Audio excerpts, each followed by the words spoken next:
Hello everyone, let's talk about mergers and acquisitions, also known as M&As. You've probably heard the headlines, big company acquires small company for billions. Sounds exciting, right? But here's what they don't tell you. Most mergers fail, and it's not because of bad finances or poor strategy. It's because of something way more overlooked, cultural alignment. That's what we're diving into today. Picture this. Two companies, both successful on their own, suddenly have to work together. One is all about structure, processes, and traditional hierarchies. The other, super flexible, fast-moving, no strict rules.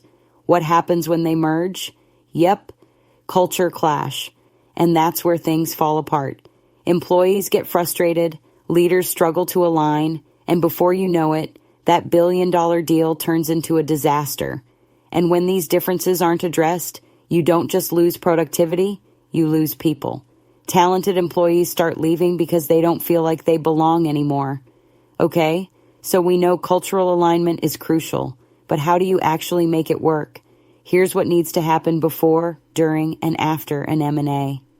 1. Pre-merger. Identify cultural differences. Early. You wouldn't buy a house without checking for hidden issues, right? Same thing with companies.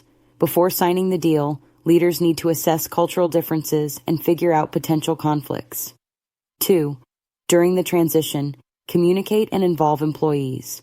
People don't like surprises, especially when it comes to their workplace. Be clear about what's changing and why. And more importantly, get employees involved in shaping the new culture. 3. Post-merger. Blend the best of both cultures. Instead of forcing one culture onto the other, find common ground. What values do both companies share? What traditions or ways of working should be kept? This is where real alignment happens. Some companies nail cultural integration. Take Disney and Pixar. When they merged, they kept Pixar's creative independence while still aligning with Disney's vision. The result? A powerhouse of storytelling. On the flip side, remember when AOL and Time Warner merged? Yeah, it was a disaster. Clashing leadership styles, mismatched values, and zero cultural alignment led to one of the biggest failures in M&A history. Mergers aren't just about numbers and contracts. They're about people. When cultures align, companies thrive.